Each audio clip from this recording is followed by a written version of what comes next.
નમસ્કાર. આજે આપણે આંકડાશાસ્ત્રની અંદર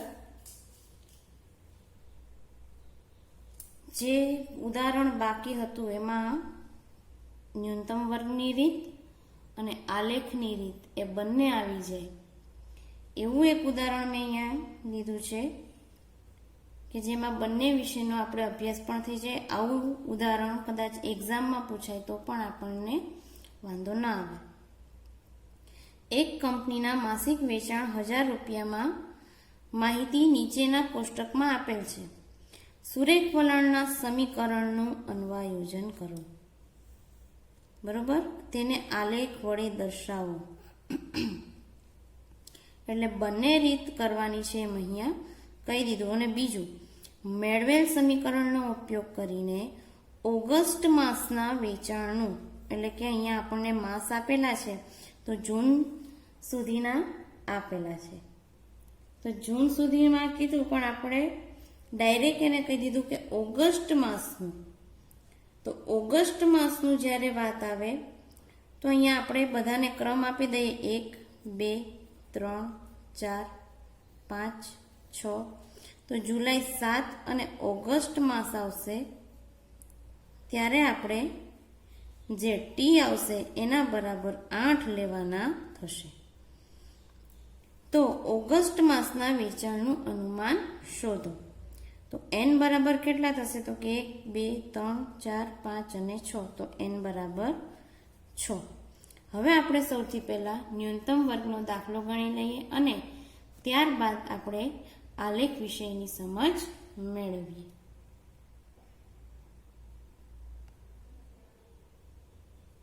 હવે અહીંયા આપણને માસ અને વેચાણ આપેલ છે. આપણે સૌથી પહેલા ટી આપી દઈએ 1 2 3 4 5 અને 6. એનો સરવાળો કરી લઈએ એટલે એ થશે 21. ત્યારબાદ એનો સ્ક્વેર, ટી નો સ્ક્વેર, 1 નો સ્ક્વેર 1, 2 નો 4, 3 નો 9, 4 નો 16, 5 નો 25 અને 6 નો 36. એ બધાનો પણ શું કરી લેવાનો રહેશે? સરવાળો. ત્યાર પછી ટી અને વાય, એટલા માટે આપણે જે વેચાણ છે એને આપણે શું કહીશું? વાય. માસને કહીશું એક્સ. તો ટી અને વાયનો ગુણાકાર 80 85 ગુણ્યા 4 એટલે થશે 170. 90 ગુણ્યા 3 9 તેરી 27 એટલે 270. 76 ગુણ્યા 4 એટલે થશે 304. 82 ગુણ્યા 5 એટલે આવશે 410. 88 ગુણ્યા 6 થશે 528. એનો ટોટલ કરી લઈએ 1762. ત્યાર પછી અહીંયા જે ખાનું છે એ અનુમાનિત વાયની જે આપણને સુરેખ વલણ રેખા મળશે એ મુજબ આપણે અહીંયા દર્શાવવાનું રહેશે. તો સૌથી પહેલા આપણે શું કરવાનું? તો કે નિયત સંબંધની જેમ પહેલા મધ્યક શોધી લઈએ. તો ટી બાર બરાબર સિગ્મા ટી ના છેદમાં n. n બરાબર કેટલા છે? તો કે 6.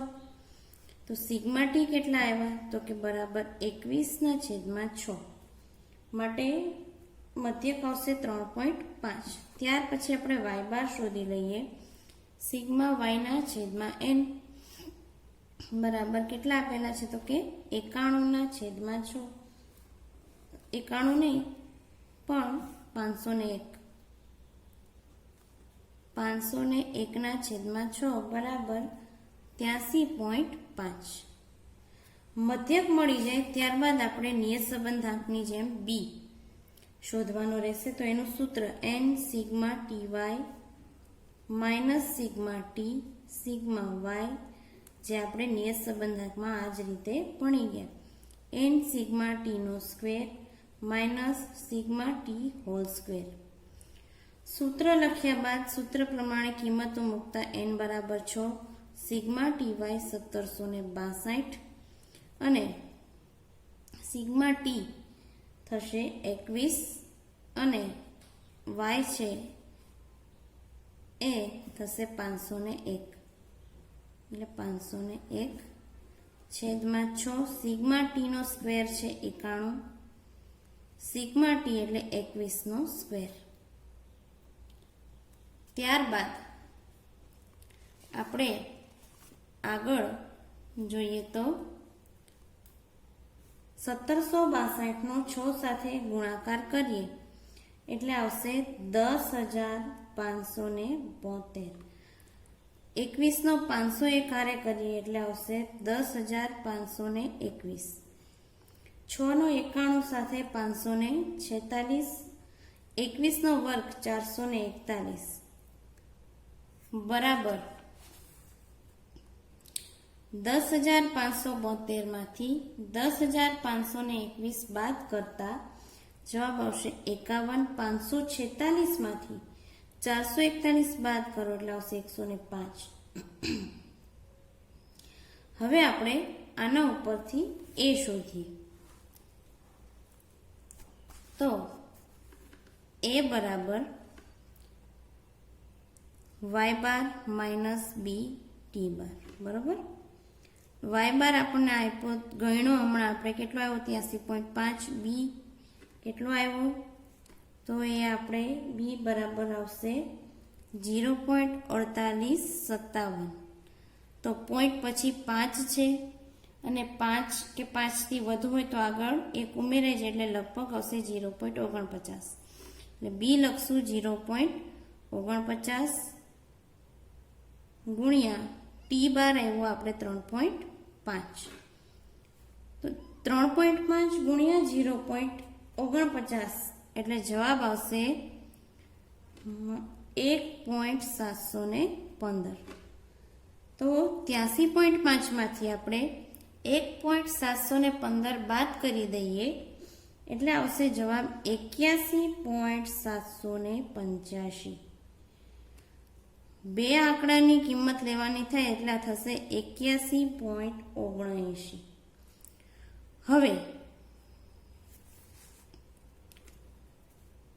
વલણનું સમીકરણ થશે અનુમાનિત y બરાબર a પ્લસ બી ટી। અનુમાનિત y એની કિંમત મળી આપણને 81.79, બીની કિંમત મળી આપણને 0.49 ટી। આ થયું વલણનું સમીકરણ। સાથે સાથે આપણે સમીકરણમાં હવે આ જે ટી છે ત્યાં ક્રમશઃ 1, 2, 3, 4, 5, 6 બરોબર 6 આપણે માસ છે તો જ્યાં જ્યાં એટલે કે જેટલા વર્ષ ગણશું એમાં બધામાં જ્યાં ટી આવશે ત્યાં આપણે પહેલા 1 વર્ષ ગણશું એટલે કે 0.49 ગુણ્યા 1 બરોબર એ રીતે 6 સુધી કરશું। ત્યાર પછી 7 નું નથી કરવાનું શું કામે આપણને ડાયરેક્ટ ઓગસ્ટ માસનું કીધેલું છે તો ઓગસ્ટ માસનું ગણીએ તો આપણને 7 નું નથી કીધું તો ઓગસ્ટ માસનું ગણતા ટી બરાબર આપણે કેટલા લેશું 8। તો હવે ત્યારે આપણે અનુમાનિત y મેળવવો હોય તો સમીકરણ આપણને મેળવ્યું છે 81.79 પ્લસ 0.49 ટી તો જ્યાં ટી છે ત્યાં શું મૂકવાના થશે 8 તો 81.79 પ્લસ 0.49 ગુણ્યા 8 આનો ગુણાકાર કરો 81.79 પ્લસ 0.49 ગુણ્યા 8 એટલે આવશે 3.92।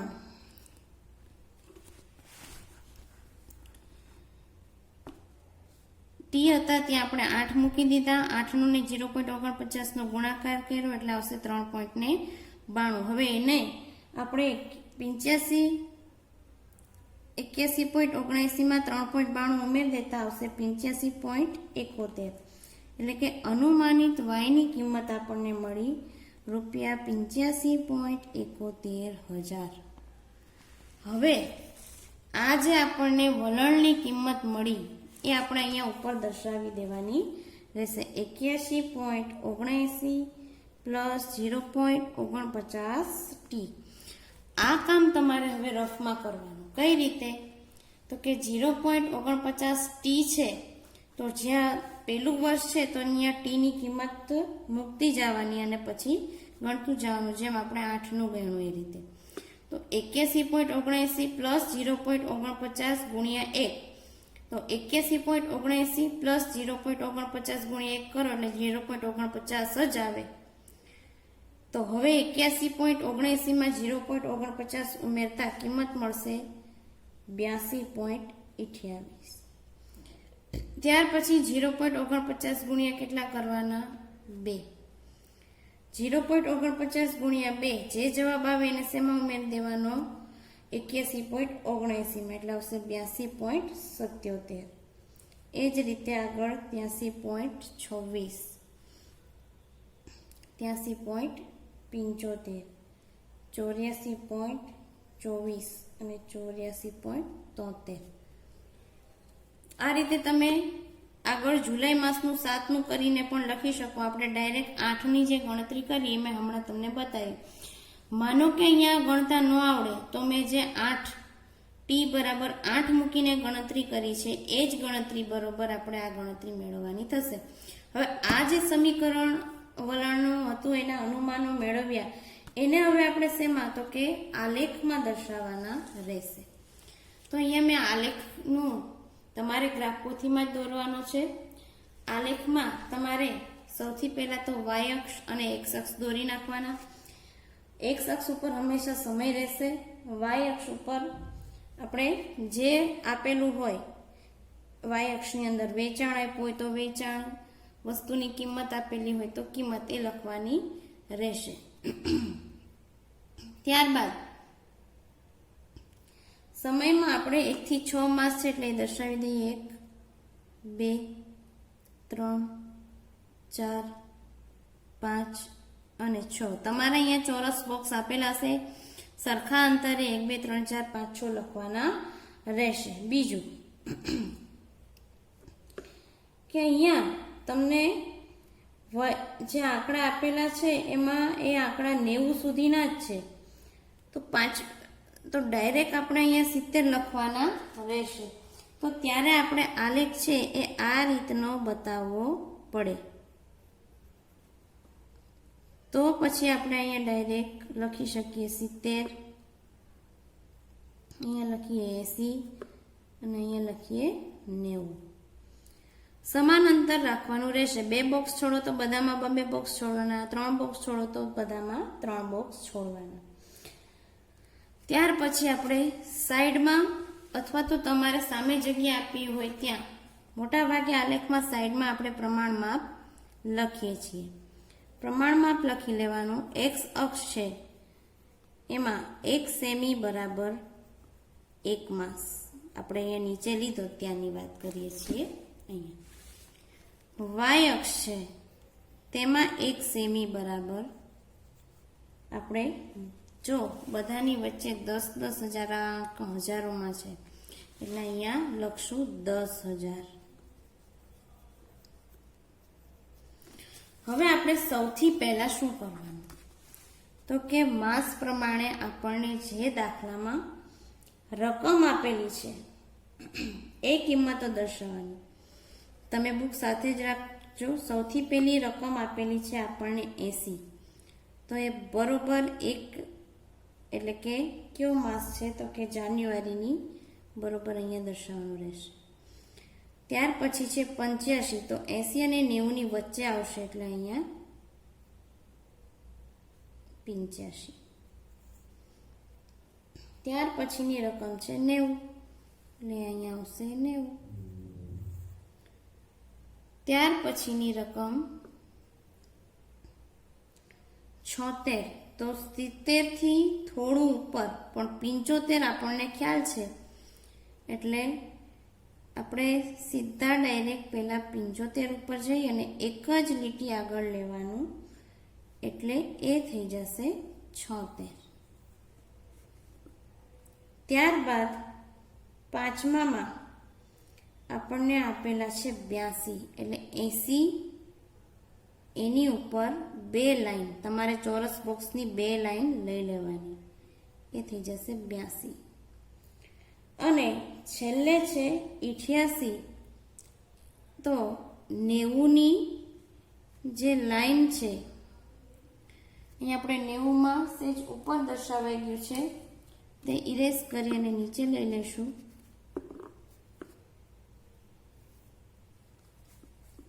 તો છઠ્ઠામાં 90માં જે આપેલું છે એની નીચે 88 આવે, બરોબર. તો આ લાઈનની અંદર 90 છે, એની નીચે 88 એટલે થોડાક જ દૂરમાં દર્શાવવાનું રહેશે, બરોબર. 90માં નહીં. હવે આપણે આને સ્કેલથી જોઈન્ટ કરી દઈએ. જે છે ક્રમશઃ એ જ રીતે લેતું જવાનું છે, લાઈનમાં જ ચાલવાનું છે. આના પછી આ આવ્યું હતું એટલે આપણે આ રીતે દોરવાનું રહેશે.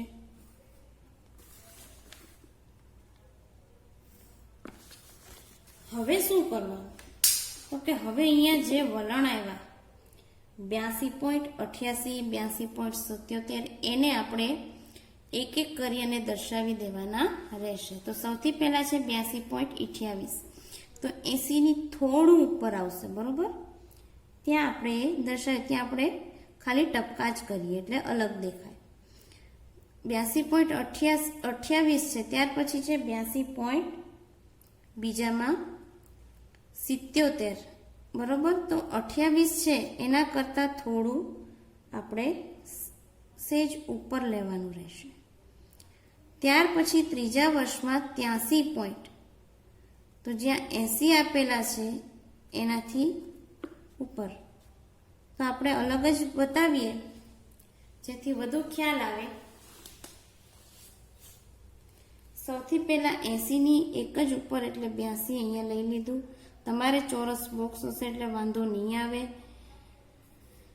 82.77 એટલે એમાં પણ એની આજુબાજુ નહીં જેવું જ ડિસ્ટન્સ છે એનો ફેર રાખવાનો રહેશે. ત્રીજામાં 83.26 એટલે ત્રીજી લાઈન 1, 2 ને ત્રીજી લાઈનમાં આવશે 83.26, બરોબર. આ રીતે. ત્યાર પછી 83.75, તો 83.75 થોડું ઉપર દર્શાવી દેવાનું રહેશે. ત્યાર પછી 84.24, તો એ આ રીતે દર્શાવી દેવાનું રહેશે. 85ની નીચે એ બિંદુ આવશે. અને છેલ્લું પણ 84.73 એ પણ આ જ રીતે દર્શાવવાનું થશે. હવે જો મોટા ભાગના બિંદુ છે આપણે એક જ લાઈનમાં આવેલ છે માટે આપણે એનું પણ સ્કેલિંગ કરી દઈએ. તો અહીંયા સ્કેલિંગ કરતા ખ્યાલ આવે કે બધા બિંદુઓ છે એ એક જ સુરેખાની અંદર આવેલા છે માટે આ સુરેખ વલણ છે એમ કહી શકાય. તો તમારે હવે આ રીતના દાખલા છે એની પ્રેક્ટિસ કરવાની રહેશે. અને ગ્રાફ છે એ રફબુક કરતા, કારણ કે આમાં થોડું વ્યવસ્થિત ગ્રાફ ન થાય. રફબુક હોય તો તમે પોઈન્ટ વાઇઝ, ખાના વાઇઝ અલગ લઈ શકો, એટલે વ્યવસ્થિત ગ્રાફમાં દોરી અને પ્રેક્ટિસ કરવાની રહેશે.